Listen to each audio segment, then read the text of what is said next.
Microsoft has been here in South Africa for 32 years. I made my first visit to South Africa at almost exactly the same time. Because I was working as a lawyer in London, I was representing the US software industry. I came when the industry arrived to help show the people of South Africa that software and the personal computer was going to be coming big time. And we were.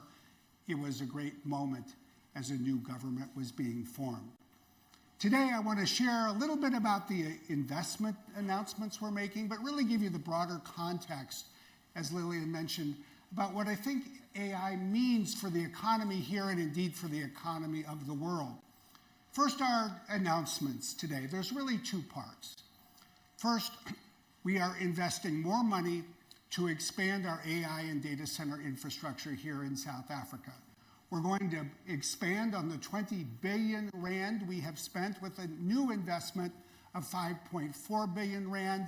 This will build out and provide even more data center capacity.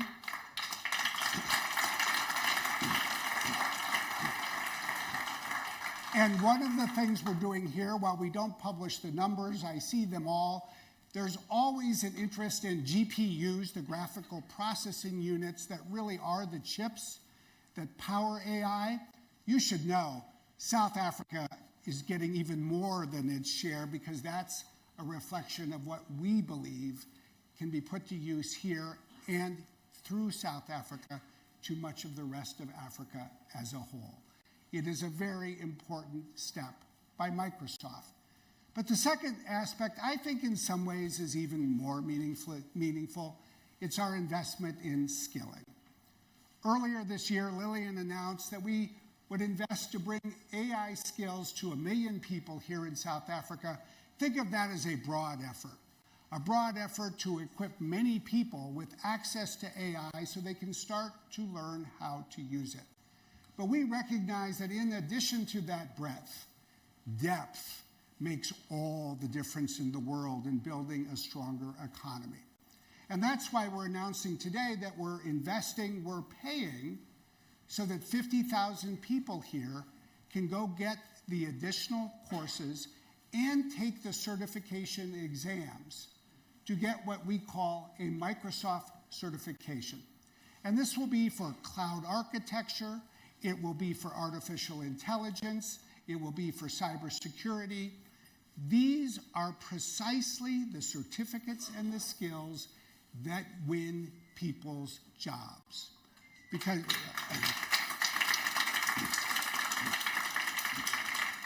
if there's one thing I know from around the world, and I know for those of you who are hiring and employing people, you need people with these skills, and frankly, you need people with the credentials so that you know that they can do the jobs that you need to have done. So we're very excited about how these two things fit together. And what I really want to talk a little bit now is the broader course of technology. How should we think about artificial intelligence and what it means for South Africa and what it means for the world? Well, to start with, interestingly, economists really take all of the technologies of the world and they put them into two categories: general purpose technologies and single-purpose tools. Most things in the world are single-purpose tools. A smoke detector, a lawnmower. They do one thing very, very well. But over the course of history, there are certain technologies that redefine almost every sector of the economy. Electricity, and I'll talk more about it, is what economists think about as the prototype. Because when you think about it, electricity has changed the way every economic sector actually works. And in fact, if you look at history, we've really lived through 3 industrial revolutions, and they were each driven by these general purpose technologies. First, it was ironworking in the United Kingdom. And then it was electricity and machine tools, where the United States overtook the United Kingdom by putting these technologies to work more broadly than any other country. And then there's the 3rd industrial revolution, the last 50 years, driven by computer chips and software. And whenever there's a new industrial revolution, people fixate right away who is the leader in something like a computer chip. But the real lesson of history is that the countries that benefit the most, that advance the fastest, are not necessarily the countries where the technology is invented. Rather, it's where the technology is diffused, where in fact it is adopted the most widely. For good reason. If a technology changes every part of an economy, then the country that uses it in every part of the economy to accelerate productivity growth is going to benefit the most. And you see this so clearly with electricity, for example. In the United States, as electricity broadened, as it was used in more and more of the country, GDP grew. The same thing is true in South Africa. In fact, we follow this data in every country in the world. There is no country that has proven to be an exception. What you then realize is that the key to success is to put a general purpose technology to use. So as we think about the future in this new AI era, we start with this strong conviction that artificial intelligence is the next great general purpose technology, or GPT. And the key to succeeding as a nation is really to master 4 distinct things. And I'll talk briefly about each. Of course, not surprisingly, it starts with the technology itself. And it turns out that every general purpose technology is built on what we in the industry call a tech stack, a stack of technologies that are used together. You can see this, for example, if we go back in time and think about electricity. It was 1878 when Thomas Edison first used electricity to light a light bulb. And if we walk down a street in Manhattan and just 4 years later, we would have seen for the very first time a power plant in Lower Manhattan lighting up lights in buildings. To get from 1878 to 1882 in that achievement, it required that Edison and others start to build out a tech stack for electricity. And when you think about it, we're all familiar with it. It starts with fuel, and you have to get land and build a power plant. You have to build out a grid. You need transformers. You need wiring and switches. It all ladders up to appliances. And in effect, what happened was it wasn't just a new tech stack. It was a new economy that was created, because every layer of the tech stack really matched new companies and new types of firms and new types of jobs that were created. Now, what's really interesting, because I think it's true again today, is that it's the appliance layer where magic sort of happened. Because in the 20 years that followed that first power plant in Lower Manhattan, almost everything that we see today in our homes and buildings was invented. Imagine what it must have been like on a hot day if you were fortunate enough for the first time to walk into a room and see an electric fan. Or to be a woman in a home and all of a sudden have access to a washing machine. Or go to a kitchen and see a blender. Imagine what it must have been like the first time you saw a blender. All of these things were powered by electricity and invented between 1880 and 1900. Well, here we are again, repeating history in very important ways. It's 2024, 2025. Now we have a new tech stack, what we call the AI tech stack. And fundamentally, it gets divided into 3 layers: infrastructure, the platform, and applications. The infrastructure layer is massive. It's what we're building here in South Africa. It's what we're expanding here in South Africa. Just as you can't have electricity without a power plant, you can't have AI without these data centers and infrastructure. But then on top of this infrastructure, there is the platform layer. And that's where open source or closed source models are created by companies like OpenAI or Anthropic or Google or Microsoft or others. It's where data is harnessed to train these models and then put them to use. It's where a new generation of AI platform services, software services, are being created. That's a lot of what Microsoft is doing. We're working with partners, and we're working ourselves to create all the platform software components, all for one reason, so that above this part of the stack, at the applications layer, people can get to work and create new things. So what you see is that Microsoft is partnering with startups that are creating new applications, like Lilapa AI here in South Africa, an amazing company that is filling a critical need. It's creating a foundation model that works with African languages and then uses that capability to provide translation from one language to another in text, interpretation by voice, to enable individuals to create in one language and then publish in another.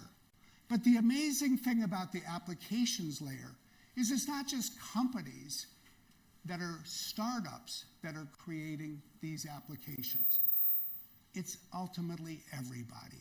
It's big companies who are using new AI-infused applications to change, say, manufacturing or drug discovery. It's nonprofits that are changing the way they work. It's governments, like SARS, that is using AI and the power of these models to improve the ability to collect revenue, to improve the way that citizens can interact with the government itself. Believe me, as someone who travels the world, who goes to so many countries over the course of a year, it's a rare day like today where I get to not only make an announcement, but see what I really regard as world-leading government leadership, not just in policy as you have here, but in the development of the applications, like what you see at SARS. And when it really,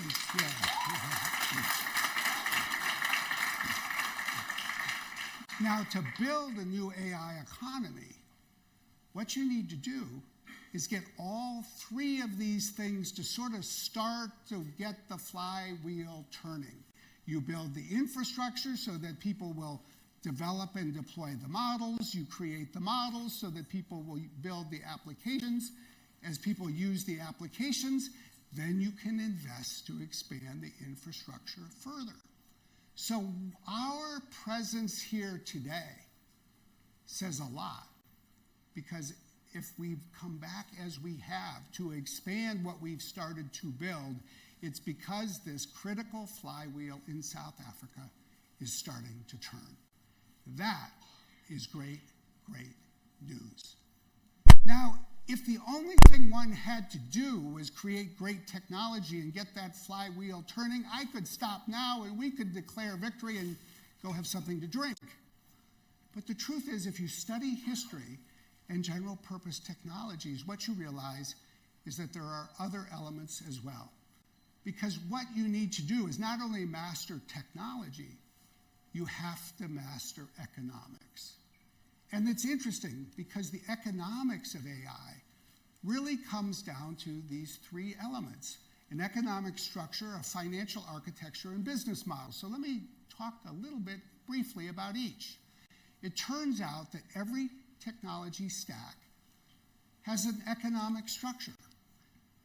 They each have their own economic structure, but sometimes you see great similarity over time. Now let's go back to electricity. Think about those power plants. Think about the grid. Think about how expensive it is at the bottom of the tech stack. Now think about what it means to, say, invent or produce an electric fan. The bottom of the stack is expensive. The top of the stack is cheap. What is most interesting about that is that it is basically the same thing that we're seeing for AI.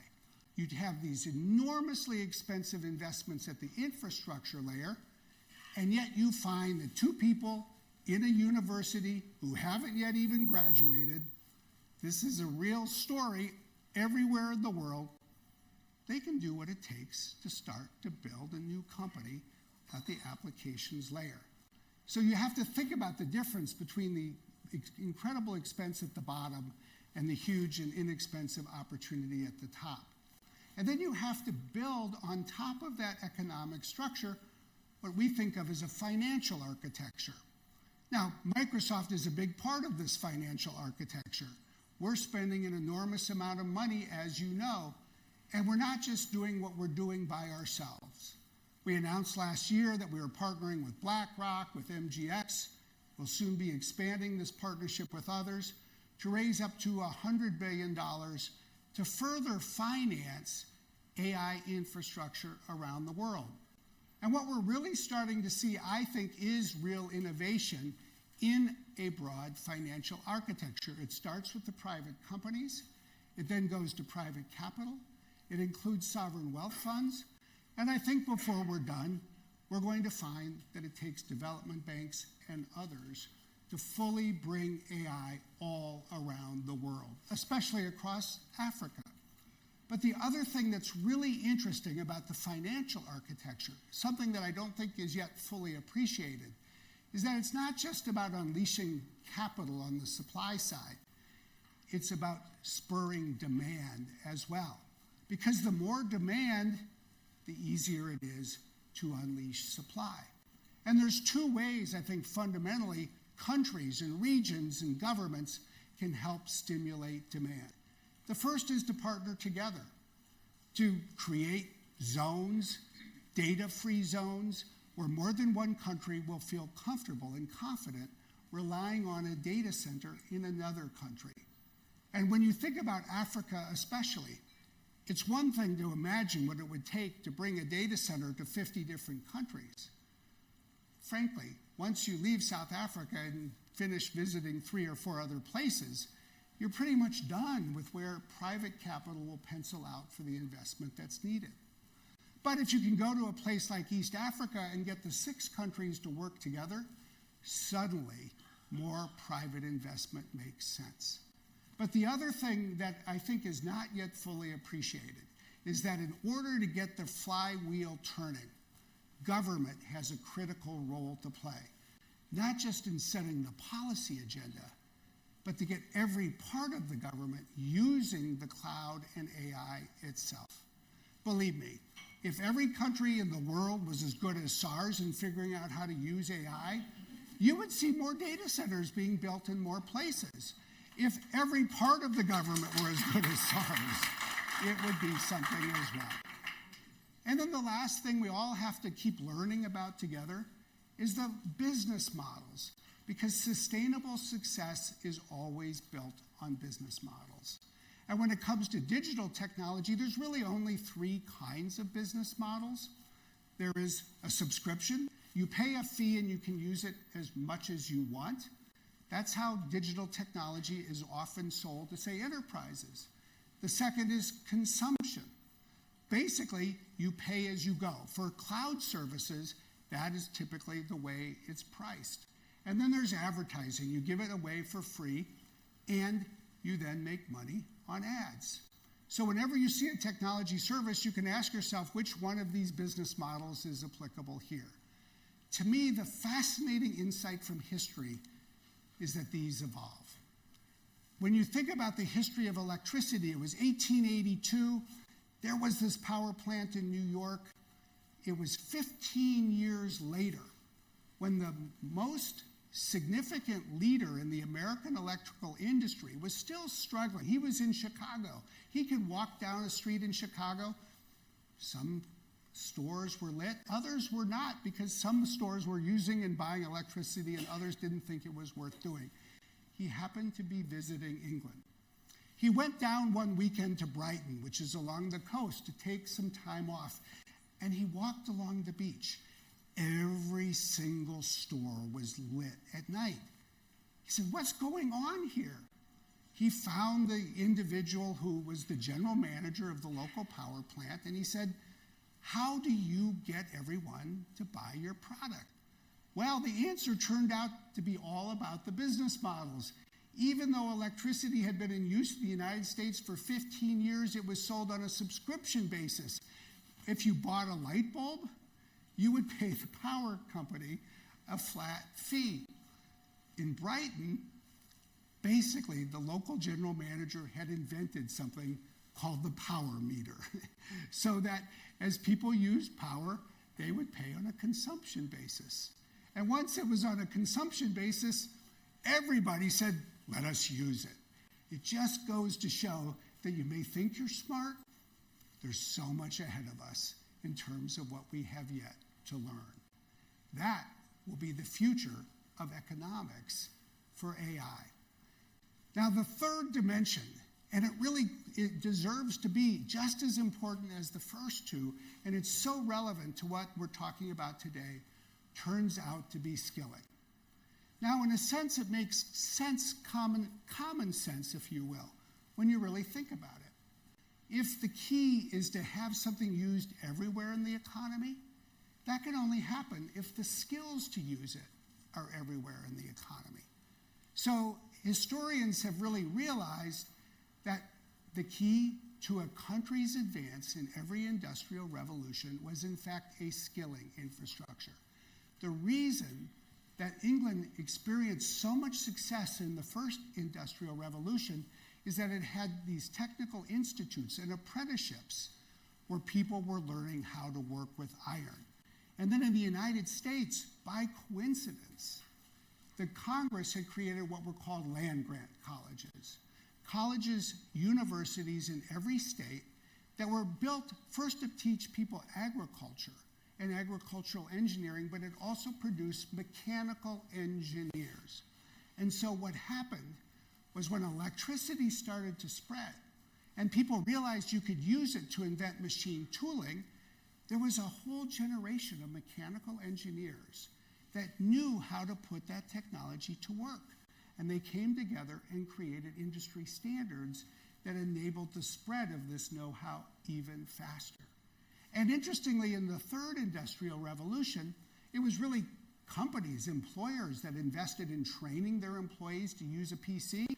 I was an example of an early employee who knew how to use a PC. But what really led to the spread, to the success of the United States more than any other country, was that almost organically, every American college and university created a computer science department, the people who could and would code. And so the real question for us today is to look at the future and imagine what will be needed to pursue what we call AI skilling at scale. The first thing I would say is the days are still early. We have a lot to learn, but already I think there's three types of skills. There's AI fluency, what we all have the opportunity to learn. So we can use a Microsoft Copilot or ChatGPT. There's then AI engineering, these depth skills require these certificates. Really, this is the future of a computer science degree. And then there's AI systems design. This is what people, I think, will learn in business school. How to be an organizational leader, understand your workflows and business processes, and how to use AI to change it. How to drive the cultural change, which we were talking about this afternoon, about what had been so successful at SARS. And what every country is going to need to be successful is really an AI national talent strategy to assess their market, their needs, really to broaden access to fluency, but think about how all the other pieces fit together. And it's not just educational institutions. It's nonprofits like Youth Employment Services. Yes, that I had the opportunity to visit yesterday. A great organization that is literally helping 37,000 people a year, as I'm sure many of you are familiar with. It's partnerships with groups like this that will spread skilling more broadly. It's like the entrepreneurship hub that is very close to where we're sitting today. It is the kind of thing that makes it possible for startups to spring up, as I had the chance to meet yesterday. So a huge strategic focus on skilling is essential. And then there's one last piece. It's called social acceptance. In about the 1980s, there was a lot of academic research. People tried to predict what is it that leads some technologies to be adopted broadly and others not. And what they found was that a technology needs social acceptance. Fundamentally, social acceptance is driven by two things. First, usefulness. Makes sense. Unless a product is useful, people are going to use it. But the other is trust. And so the construction of a real strategy and architecture for trust is also indispensable for the future of AI. That's something that we at Microsoft have been working on since 2017. It's something that has really spread around the world.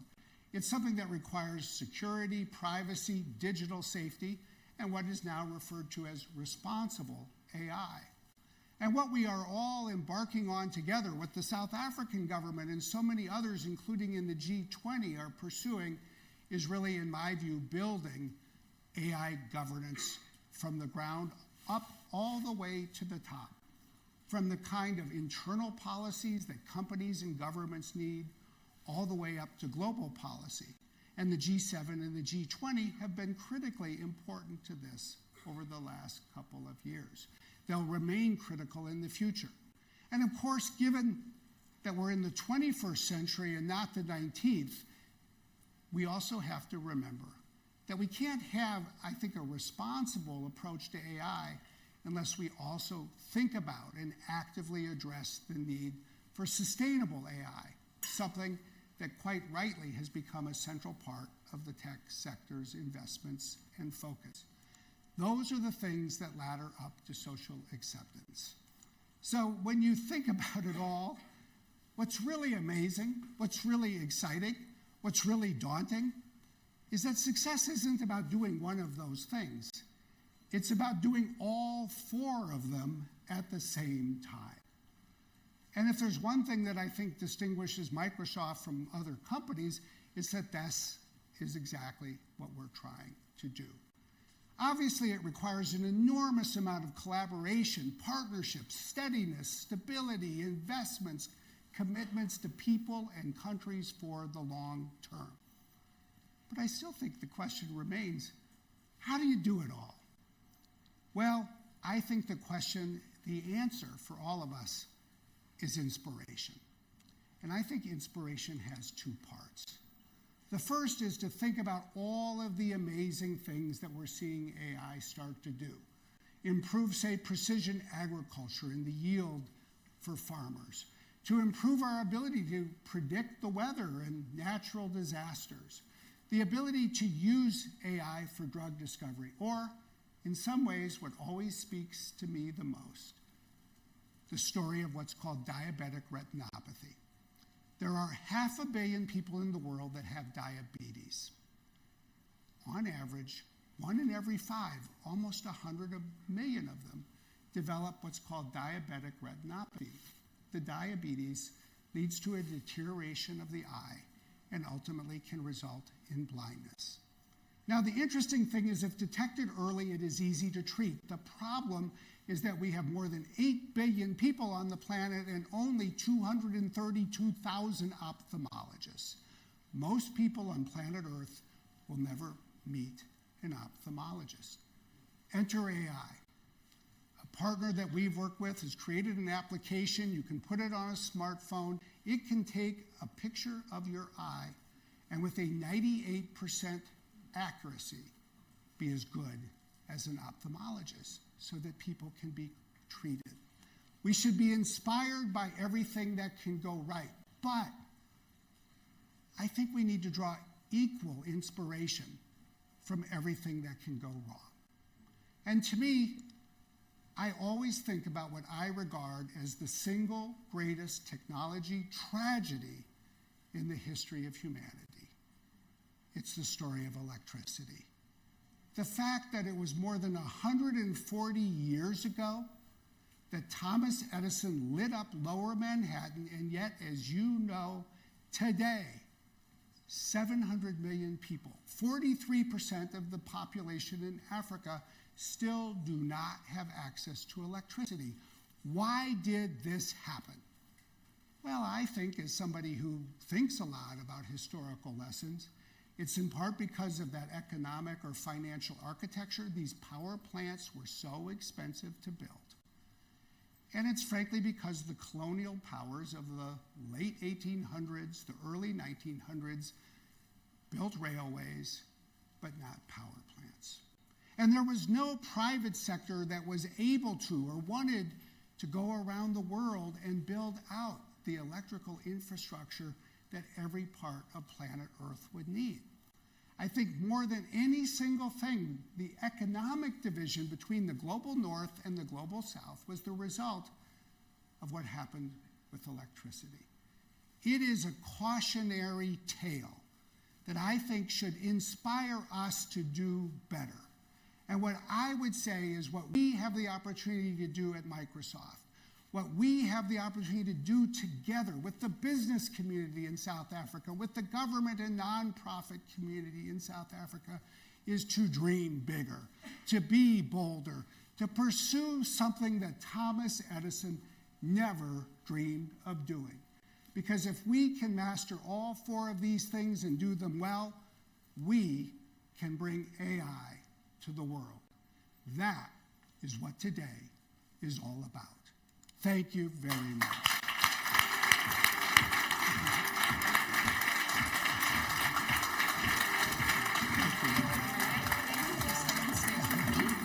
Thank you, Brad, for your incredibly insightful presentation. And now it's my honor to invite the President on stage to please join us. President.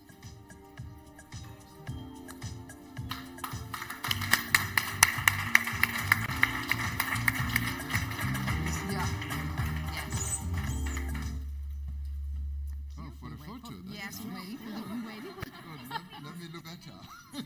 That's right. Yes.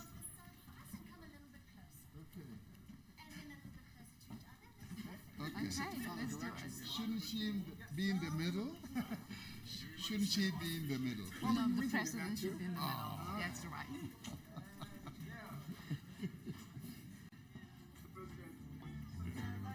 Yes.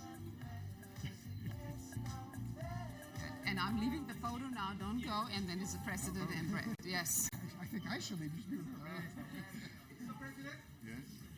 Yes. Should we go down here? Thank you. Thanks, everybody. Okay. Mr. President, thank you. And I will now take you over there.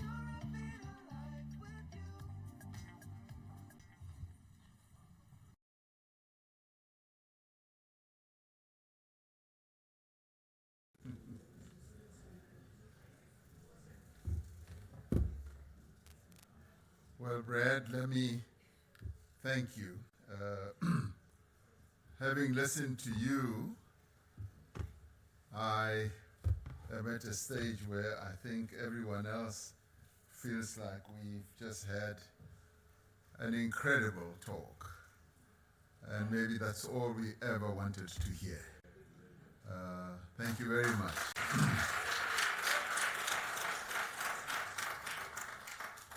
But let me just regale you a little bit about why I love AI, artificial intelligence.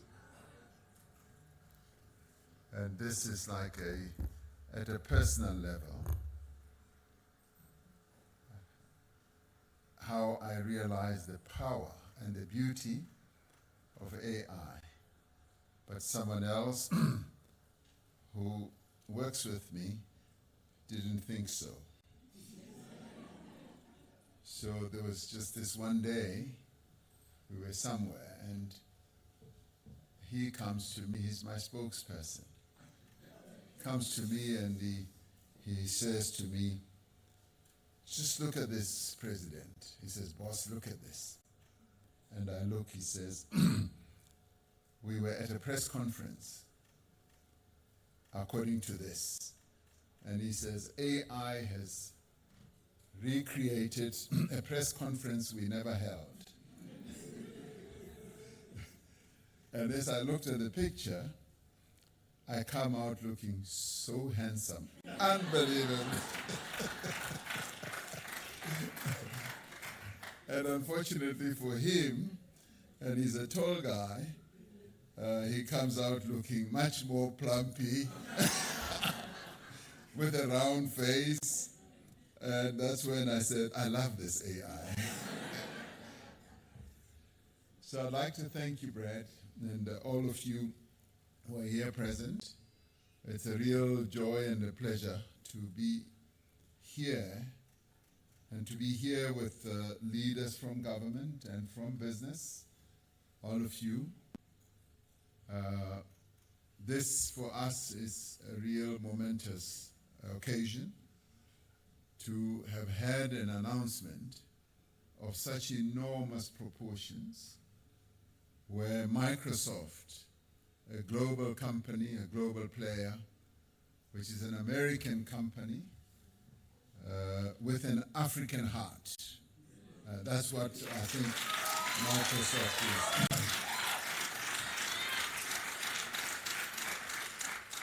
And as we were talking earlier with Brad, I said, Brad, you are very brave. You are very brave to have come out during this And that's when I saw that this company really has an African heart. The company's commitment to Africa and to South Africa has been solid and also very dependable over the more than 30 years that Microsoft has been here, as well as being impressive. Microsoft has had constant presence in our country, virtually, as we've heard, since the dawn of our democracy, and having opened up its first offices here in 1992. Since then, Microsoft has substantially expanded its local footprint and is almost in every corner of our country and has now got thousands of partners as well as customers. The company's commitment, particularly to skills and capacity building, is most impressive, as we saw in Brad's presentation here. So this company is actively working to empower young South Africans with skills for the digital economy. We are particularly excited about the launch of a National AI Skilling Initiative that will focus on providing, as we saw, AI skills training also for public servants. We've got Professor Busani Ngaweni, I haven't seen him, but I heard he's here, who is the principal of the School of Government. We look forward to the signing of the Memorandum of Understanding between Microsoft and the National School of Government and the National Electronic Media Institute of South Africa. Microsoft's ongoing expansion of data centers and cloud investments cements the company's position as one of the leaders in cloud computing in South Africa. And as I saw the pictures of the infrastructure layout, it really also got our premier here so excited, because he's all about infrastructure, particularly this province. And we are really glad that infrastructure is being laid out and we are moving up the ladder of a country that invests in infrastructure. Last year, government published the National Data and Cloud Policy to support digital innovation across our own economy. In tandem with the expansion of cloud infrastructure, we are strengthening our regulatory frameworks. And this is where, as Brad was saying, we deal with policy matters. We're in the process of finalizing, for instance, our cybersecurity bill. This will ensure more secure online government services. And Brad also spoke about issues of privacy and security. And this, in many ways, will enable our citizens to transact and conduct online services safely. Already we've got an arm of our government, SARS, through which we are able to to interface with what SARS does to collect money. That's what they exist for. So when you see the commissioner here, all he's interested in is your money. He wants to collect your money. But they do it so effectively. And I'm very glad, Brad, that you've recognized that as a government we are acceding to higher levels of utilizing digital skills, particularly artificial intelligence. And as part of our work to reform the public service and to build a capable state, we are investing in digital public infrastructure to give South Africans access to government services anytime, anywhere. When I addressed the nation during what we call, Brad, our own State of the Union, this State of the Nation address, we focused the nation's attention on one of our key priorities, which is building a capable state.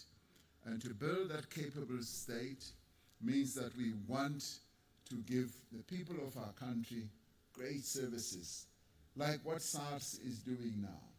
Our Home Affairs is going to be doing more and more of that. And we will spread it through our other departments that interface with our people. And Microsoft is one of those companies that are going to enable us and help us to be able to reach that level of proficiency.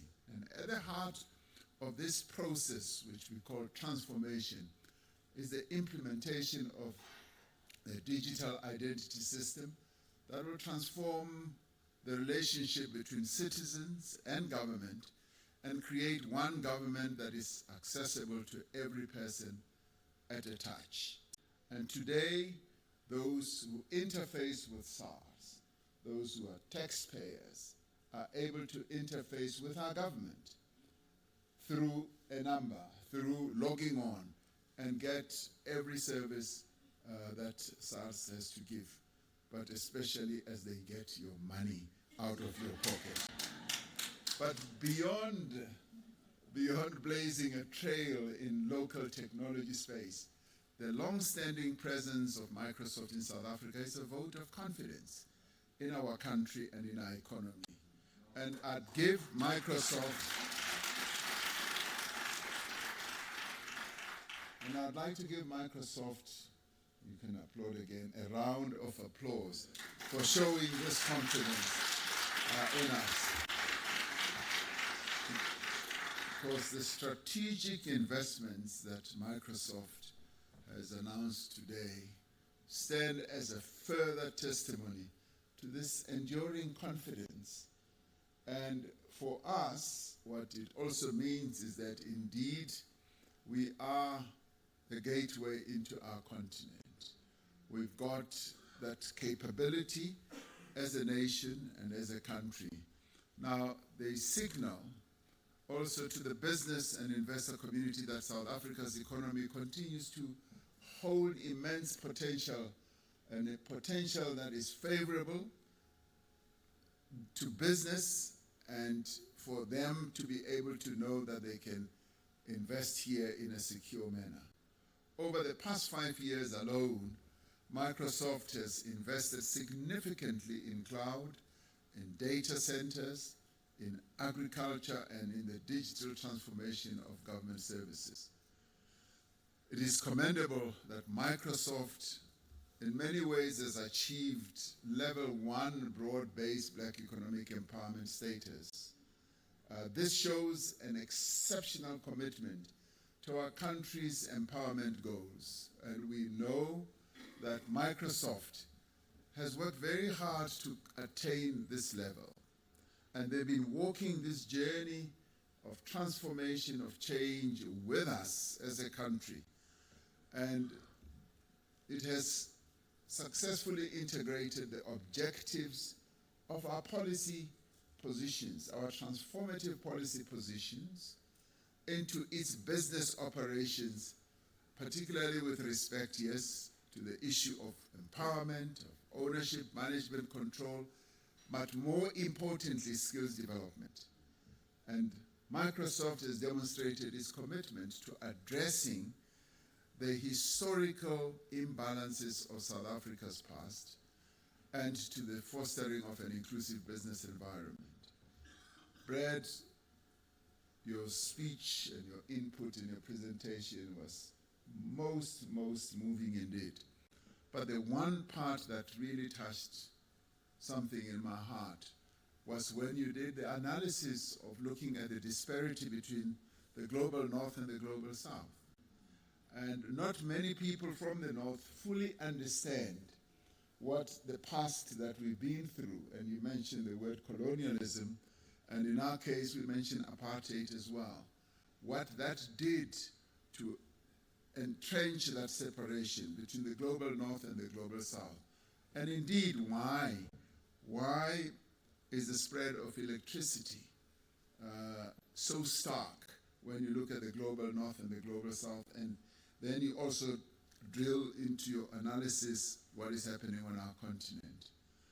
As a country, we have, by dint of hard work, by dint of focusing on what needs to be done to advance the interests of our people, we've been able, Brad, to ensure that almost 93% of the people of South Africa have electricity. And we are very proud about that. Now, this is not what you find in many countries in the global south. It's not what you find in many countries on our continent. And you are therefore in a country that aspires to progress, a country that aspires to be transformative, and a country that aspires to move up the ladder in as far as the digital economy. And it is no wonder that Microsoft defines its mission and its values with the words, "We empower the world." Now, in our briefing session before we came here, I told you that when I saw that word, I just got so endeared to Microsoft. I said, "You empower?" That is the one word that I love the most, because it is about empowerment. Today's meeting is indeed about the story of Pathfinders for South Africa and for the continent. And your input was more about a call to arms, to embrace innovation. And AI's transformative potential cannot be understated. I mean, apart from making me look very handsome, it cannot be understated. And the global community is rushing to harness the opportunities that it presents. Now, as the United Nations Development Program has said, AI's development, governance, and the use must be inclusive as well as equitable. It must ensure that no country is left behind. Now, Microsoft's commitment to continue training our people here, 50,000 and more, and making sure that up to 1 million people do have access, means that it is committed to leaving no one behind. And AI holds great potential to also drive economic growth, as we saw in Brad's presentation. And AI-powered computing capabilities can bolster existing industries and can bolster businesses as they build their own business models and pave the way to the creation of new businesses. And our main remit as a government is to ensure that we create a conducive environment for businesses to be created, for businesses to grow, and for businesses to contribute to the growth of our economy. Now, as a country, we are developing a national AI policy that seeks to position South Africa as also a leader in AI innovation, while at the same time addressing its ethical, economic, and societal implications. We must heed the words of the United Nations Secretary General, Antonio Guterres, who said that artificial intelligence without guardrails could further exacerbate inequalities and digital divides. The AI revolution is a catalyst, as far as one has deciphered, for job creation, but particularly for young people. Last week at the annual Lekgotla of our basic education sector, I said that future-proofing of our education system means coming to terms with the reality that the first fully digital generation is already in high school today as we speak. The next generation, Generation Beta, will be immersed in tech and in AI from birth and will enter a world of work that is light years away from what it is today. I've said in the past that I went to a conference in Mexico and met, you might be interested to know, Brad, teachers from Canada, and we were talking about coding, and they said they are already teaching coding at 2 years old. 2 years old, and I came back and I said, at 2 years old, they're already doing that. We only start much later. And this is the world that we are in now. And building a robust AI talent pool is therefore a must, and it is critical for us. The application of AI will need to be integrated into our educational curricula. Specialized training programs will need to be offered, and strong partnerships will also need to be forged between academia and industry. As part of its commitment to digital transformation for sustainable development, Microsoft has invested in AI skills as well as training for SMMEs, and we are grateful for that. It has dedicated considerable resources, I'm told, into supporting Black-owned companies pioneering 4IR technologies, and we just saw on their pictures some of them. So Microsoft's plans to train 1 million South Africans in AI skills, machine learning, and cybersecurity by 2026 is immensely encouraging and very impressive for a country such as ours, with such a high youth unemployment rate. This comprehensive training will not only prepare young people for jobs in high-tech industries, it will also facilitate self-employment. You spoke about the YES program.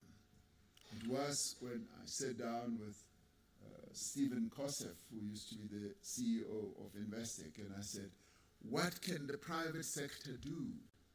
What can the private sector do to make sure that young people are job prepared? They get into job situations and be well prepared so that when they get into the world of work, they are ready. And it's pleasing that that program got started. When we launched it, well, initially I thought that it would be like, hundreds of thousands. But it's been building up. It's building up momentum. And I'm rather pleased that a number of companies, including Microsoft, are part of this whole effort. It will contribute to a new generation of tech and software entrepreneurs, this whole process, that will bring innovation and high-tech solutions that support economic growth and also will help in advancing our country's competitiveness. So Microsoft's commitment to supporting South Africa's transition to a high-tech economy comes for us at a pivotal time as we are hosting the G20. Using AI for sustainable development is amongst the priorities of our G20 partnership, which we have put out there. The Artificial Intelligence Data Governance and Innovation Sustainable Development Task Force that we have set up will be leading this whole stream. We look forward to engagement with the B20, and I'm glad that people like Puti is here, the CEO of Naspers, in her role also as being a leader on the B20 and other industry stakeholders, is in support of the task force work is going to be truly, truly meaningful, because it is here in South Africa that we will showcase, and aided and abetted by companies such as Microsoft, the effectiveness of artificial intelligence and how AI can be utilized to power economic growth.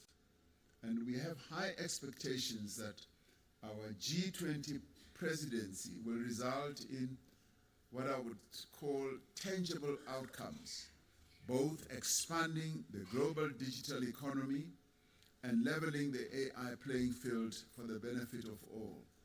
And it is here in Johannesburg that we are hoping that when the G20's declaration is drafted, it will have a huge component of speaking to the AI process and generated here in discussions, as many countries who are part of the G20 will be also participating. Our country and continent has huge potential, driven by the talents and the energies of our people. It is up to all of us, and in many ways working in partnership, that we can ensure that artificial intelligence and its associated technologies does not deepen the digital divide, but actually narrows it and finally eliminates it. And I think it is possible.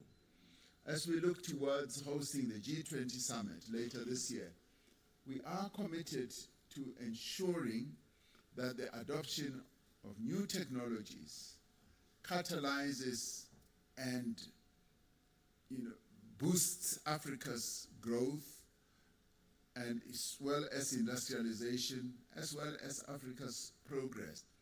So we are excited to partner with Microsoft to make this a reality. You come to make this announcement at an opportune moment for us, in our throes, or in the throes of us chairing and heading the G20.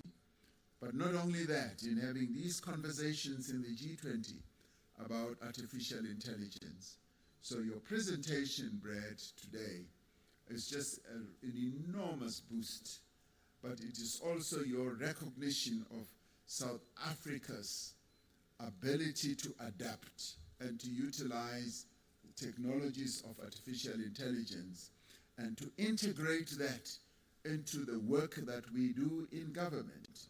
And one of our government departments leading in this process being SARS, Home Affairs about to follow, various other departments in government also going to follow, our health system, and indeed our benefits, the grant system also will follow in tow.